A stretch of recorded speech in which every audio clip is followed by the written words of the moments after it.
Well, welcome to the No One Is Homeless YouTube channel.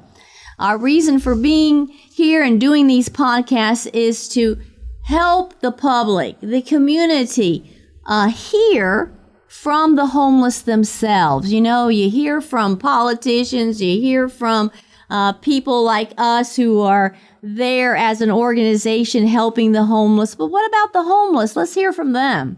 Let's hear their heart. Now, I really want to hear from you. So number one, I'd like for you to subscribe to this podcast so you can continually hear the heart of the homeless. It's always going to be somebody different. We're going to go out there on the streets. We're going to pound the sidewalk and the pathways and to listen to them.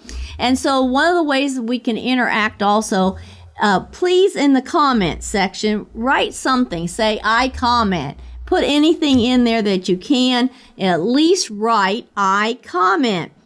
We're going to reply to you and let you know that we are hearing from you. So we're going to cut away right now to Ray. He's a person that we've met out there on the street. Tony Velasuso, my esteemed colleague here at the Caring Place, is actually doing the interview, and he is asking him, please tell us your story. Tell us, what are the barriers of you coming in off the street, and why are you there? So let's cut away right now to Ray. Good afternoon, my friend. I'm here with No One Is Homeless YouTube channel. My name is Antonio Villasuso. How long did you suffer on the streets of this community here in Miami-Dade County? For 15 years. I suffered 15 years. I slept outside on the sidewalk for 15 years. Me and my wife, we slept around the corner from the Miami Rescue Mission, so we have better access to the Miami Rescue Mission. What were the barriers that were, the roadblocks, the things that were there that were stopping you from getting the help that you needed during those 15 years? Basically, it was me. It was drugs, wanting to be out on the streets, wasn't working. Just every day running around in the middle of the street, getting high. How did that affect your wife and your family when you were going through that stuff? It affected them a lot. My wife was here with me. She was going through the same thing. What basically brought me to this was I lost a family member. I lost my mom. And when I lost my mom, I just kind of like gave up, and didn't want to do nothing. So the pain of losing somebody drove you into the streets, drove you into homelessness, drove you into drugs. So what might have held you back from coming in and getting the help that Ray needed? I got a lot of services from the Miami Rescue Mission, no doubt about it. But I'm a person that I've always been. So it's kind of hard for me to lean on a program, to get me out of my situation. I always felt like it was just a basic thing. I had to jump down on my knees and talk to God. And that was the way I was going to get off the streets. The people that were serving, what is it that you would like the Miami Rescue Mission to bring back? I would like for them to bring Sunday services back, church services, in the morning back. It's a lot of people around here, me included, that enjoyed the Sunday service. We would come in, we would get a little bit of, peace. And that's a big thing when you're out here on the street. When you're out here on the streets and you have nobody that comes to you and sit down and talk some constructive criticism or constructive words to you, then, the Miami Rescue Mission was there. So it's important to Ray that he liked coming to the Sunday services here at the Caring Place at the Miami Rescue Mission campus because we have various campuses. Remember that when they say Miami Rescue Mission, it's because that's the campus name at the Caring Place. But he was used to coming to those Sunday services. But wasn't that something to hear, that it was important to him to be able, even though he's sleeping on the streets, he's not ready to come into a program. He's still struggling maybe with drugs at that point in his life. In other words, we have to be there for them so that when they're ready, they can make some type of decision. What are you working with now that has helped you get a new direction in life? Well, I'm working with A2F Studios. I came here, and when I would come here and get that Sunday service, it calmed me down to the point where I wanted to get away from the drugs. I wanted to get away from the women. I wanted to do something that what's constructive. And God sent a guy my way. And so far, so good. I've been there 10 years. They provided an apartment for me, rent-free, though I don't pay no rent. A full apartment. So you heard from Ray right there that he's worked out a deal with a community business person, and kind of like an exchange of services. He is there for that businessman to do projects that he can help build sets. And in exchange, that businessman is allowing him to live rent-free in an apartment. He has some type of exchange of services. What is one thing that Ray could tell somebody that's suffering in the streets that can maybe change their direction in life? But I tell a guy, when you go into the Miami Rescue Mission, go in there with one goal and one goal only. That's to get what you need to get for you in order to be a better person. Don't go in the Miami Rescue Mission worrying about everybody else that's in the Miami Rescue Mission. You ain't in there. You can't help nobody else in there. You need to help yourself. And I tell them, go in there, and ask God to guide your way. When you come here, what is the one thing you're looking for? A shower, a meal? What are you looking for? Like I said, I've been here over 15 years. And I always, come here. If it ain't nothing but a drink of water, or maybe one day, a meal, clothes, whatever, shower, whatever I might need. I always know I can depend on the Miami Rescue Mission to get that service. When was the last time you were able to spend some time with your family? Right at about 2 years now. I went home for a funeral. I'm not originally from Miami. I'm from Georgia. So if you had one dream to see your family, how would you accomplish that goal, or how can we help you accomplish that goal? Well, I'll accomplish it. I can just go home. I'll get on the train and go. I get on the train. Whenever I need to see my family, I'm always in contact with my family, always. I'm never out of contact. I have a lot of family here in Miami also. So, I'm always in contact with them. If anything go wrong in Georgia, where I need to go to Georgia, I just get me a ticket and go. Can you share with us, when you were in the streets, what was the worst night or the worst experience night that you had while you were homeless? The worst one would have been, me and my wife, we were laying down, we were sleeping. And this guy, he come up and he looked at us, and we thought, he was going to do something to us. But around the corner from us was a young man laying against a wall. And we witnessed him shoot this man in his back. Kill this man in his, He shot him in the back for no reason. He didn't even know the guy. But he mistaken the guy for somebody else, and he killed the innocent guy. That was my worst night on the streets. Well, to hear that also there is danger on the streets, even for the homeless. A lot of times we hear that the homeless come together and they help each other, which is true.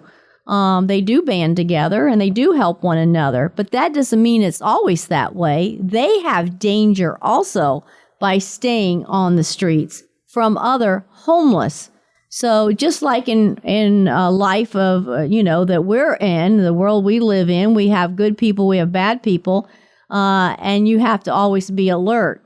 So I thought that was interesting that was a very present danger, that they have to be alert. If they're sleeping on the street, they could get hurt from another homeless person. There's so many different reasons why someone is homeless. And as we've experienced, it could be, yes, finances, can't afford a place. It also is addictions, mental illness, depression, just so many different other things. And what brings that on? It's like the chicken and the egg, Did the mental illness come first, or was it the addiction? Addiction could have brought in the mental illness could have brought on the addiction.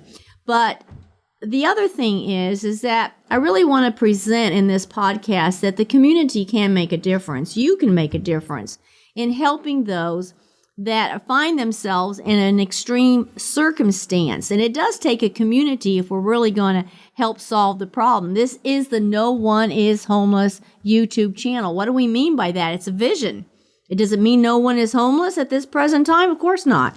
but it is a vision, and you have to have a vision if you're going to accomplish anything. Now, today I have a colleague that is with me. She has some great things she's going to be talking about on how the community can interact and help people that are homeless and really help them to maybe come in off the street. I'm going to introduce right now Lian Navarro. You are my esteemed, wonderful colleague here at the Caring Place. You are the community development manager, and you organize so many things in the community. You're bringing the community together to help that one homeless person, but you're trying to make that interaction between the community and the homeless people. We have found that when you do a big street outreach, it does make a difference. And maybe talk about one of those outreaches that you've been involved in, and how do you put that together with the community? Absolutely. And you know, when you mention community, right, it takes a community to help the homeless individuals and the low-income families in our communities, right? And so let's talk about giving thanks on Good Friday. I mean, we're talking about an event that we host on Good Friday every year for many years now. And so with the help of volunteers and donors and sponsors, we close the street down. Okay. So we set the tables, we put tablecloth, we do a nice centerpiece. Everything is around the time of Easter. At two of our campuses. At both campuses, Miami and Broward County. And so the volunteers take so much time. It's a few hours, right? But we want to make it as festive and as beautiful as possible because we want to encourage that homeless community. So we're inviting them for a meal, for you get a haircut, you get clean clothes, you get take a shower. Thank you so much. I really appreciate it. It made my day because I woke up this morning with no place to shower, no food to eat. So I'm grateful for that. Thank you.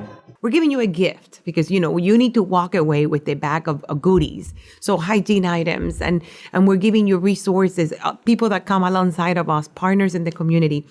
But what do we want at the end? We have intake information tables. We want you, if you're homeless, we send them to that table, our ministry team that's on site, praying for them, praying with them, but also telling them, hey, did you know? They have an information table. Go get the information. Maybe you want to stay today. And it's important to mention this because in the excitement of the event, because it's a celebration, right? That can encourage them to say, they're right. I'm going to get the information and possibly stay. Right. And this is where that restoration process begins. Well, it's so exciting as they come to the intake table, and they're talking to a counselor right there. It says that, you know, here's the things that you can expect. Yes. If you do come in, and there's no ties, you know. They're not signing that they have to stay for the next 30 days or 90 days. They're just saying, I do want to come in. I do want to see if this is for me. And we know by percentages and what happens that once they come in and they know I get a bed to sleep in, oh wow, I have a shower, you know, a meal is being served to me every day. And then they're assigned a counselor and that will help them through the process. And they do go to school. Yeah. It is a university. After all those goodies are given, there is something that is being done. I want you to tell about it. That is at no other outreach on the street that is done. Yes, and that is the highlight of the event. I mean, this is the food washing part of the event. Did you say foot washing? I sure did. Following the example of Jesus, you know, we have Granada Presbyterian Church that they do it every year with us, and other volunteers that actually have that love and that compassion, because it takes a certain gift in your heart to be able to, this is what I want. It's a blessing because, you know, we use our feet every day. A lot of people drive, but a lot of people don't. You know, I catch the bus, and this is convenient. And like I said, it's a blessing because nobody else is really caring. People see you need help, but they will walk by you or drive by you. And for them to stop and take time out their day to do this, I have no complaints at all. I'm happy. day. When you talk about dirty feet, I mean, Yes, and they are dirty, and I have to tell you, I've seen it. I'm sure you've seen it too. Some of them come with no shoes. They've been walking around those neighborhoods up and down with no shoes on. So kudos to the volunteers that actually have the heart to do it. And again, we give them new socks, and we tie that with other services, right? And of course, always letting them know, did you know about that information table, right? And so everywhere they stop, we want to make sure that they know, whether you're having that meal or you're getting the food watched or you're getting the hygiene item, but we want you to know if you're homeless. Today, there is an opportunity for you, right? And talking about opportunity, I want everyone who's listening, if you want to give back, we are the perfect place for you. We have so many opportunities for you to be engaged, for you to do something to bless others in our communities. So if you're thinking about it and you don't know where to start, we want to give you that opportunity, right? It feels good. You're not going to regret it. well, there's a website they can go to. What is that? That would be www.caringplace.org/volunteer. And not for nothing, but our volunteer coordinators will get back with you almost immediately with the information to answer any questions you may have. And if you need to see before you do, let us know and we'll give you a tour. We have a prayer tent, and also there are prayer teams that actually go through the crowds. People are going to them and they're saying, "Oh, I'm so glad you're here today. Do you have a particular need that I could pray with you about?" I mean, it's just so friendly, so encouraging, and people do respond to that caring touch. We actually have T-shirts that say "I care." Maybe you could show your I can. T-shirt. There you go. I care. We want the homeless to know that there are people out there who do care, and they have to make a decision. They have to put some skin in the game if they do really want that help and that hope. But we also do not make judgment.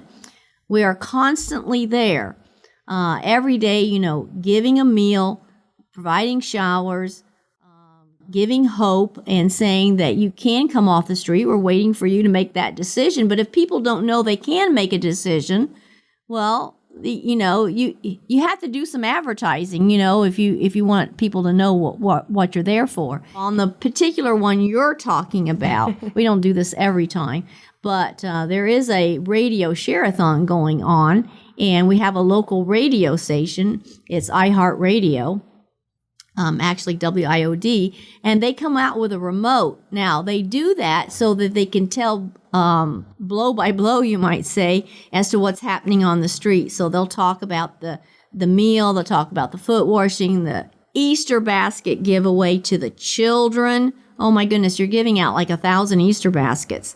And these are low-income, needy families, as well as the homeless families that are actually living at the caring place. So there's a lot going on throughout all these outreaches. But the main thing is there's no judgment to the homeless. We don't say, well, how long you been out there? I mean, Ray he said 15 years. Yes. Yeah. I mean, that makes me cry. I mean, I want to get upset with him and shake him and go, well, please, make a decision. So you, Lian, are the one that makes it possible that a regular person can, say, hey, I want to help. And you give them so many different ways to get involved and to help. So there was hygiene that was given away. Those Hope tote bags. What are in those? We have our Mission Hope campaign. It's a purple bag that has our, branding. And if you are interested in help us collecting hygiene items, right? So our supporters, schools and churches and companies and even families in their neighborhood. So this is a community that gets together and say, hey, let's collect hygiene items for the homeless that take showers at the caring place. And so they bring these bags full of hygiene items. Think of the soap and the toothpaste and the body lotion and the shampoo and conditioner, a towel, paper towel. We use it all, right? Nothing goes to waste. As you mentioned, we have so many opportunities to give this back into our community, back to our community. So yes, everyone walked away with a bag with hygiene items. We don't ask any questions. You came to the event, you came to celebrate, you came to eat with us, you're going to walk away with the goodies. And the children that were in attendance, the Easter basket. Yeah, that's pretty amazing. You know, our health clinic too, the Caring Place Health Clinic, they were there doing blood pressure, diabetes testing, all that, and basically saying, hey, there is a clinic here. It's a free clinic. And if you really need help, you know, just come to the clinic. So we're very appreciative that we can do all this on the street. Now, Lian, I just have to say something kind of funny here. I know that you're always interacting with the volunteers and the foundations that have come alongside and the corporations and the churches and all that. But I got to say, you were kind of funny in that last outreach. I saw you out there dancing in the street with one of the homeless. So you're very much connected on both sides. Absolutely. And you know what? The fun thing is that this is what our volunteers will do. Our volunteers, once they're serving and everything quiets down a little bit, the music is playing, there is entertainment. So I just happened to pass by and they were having so much fun. And I said, you know what, let me join, because believe it or not, this is a moment of joy that we're giving someone that we don't know where that person is going to sleep that night. And I do remember that homeless person that was dancing with us, and you could tell that this is a person that's probably sleeping in the corner. I mean, we don't know that. So if we can give them those few minutes of joy, I'm all in. And I was thankful for our local radio station to be there because they helped us raise money for meals. Okay, we had a goal and 10,000 meals. We had some matching sponsors, and so we never know if we're going to have a match or not, but that particular one we did. And we always tell people, I don't care where you live, you can always help financially by sponsoring meals. We serve almost 1 million meals a year, so we definitely need everyone's help. And an easy way that you can help us is to go to caringplace.org. And if you want to help with meals, and then you go right to that landing page. Well, another way to help is to subscribe to our YouTube channel and also to say, I comment. If you'll just write, I comment, we promise you that we're going to reply to you. And that's an interaction right there. So I want to thank you for listening to this podcast today. Remember to subscribe. We really need you to do that. And write some kind of a comment, or just say, I comment. That's all you need to say, and we're going to reply to you. Well, thank you for Lian for being with me today, and we're going to do more of this. Excited. Mr. Brummitt, keep doing it. Ms. Brummitt, keep doing it. Organizers, Vanessa Cooper, keep doing it. Lian, mission, go housekeeping. Smile, it just gets better and better, so just keep it up and keep doing what you're doing. Thank you, Caring Place.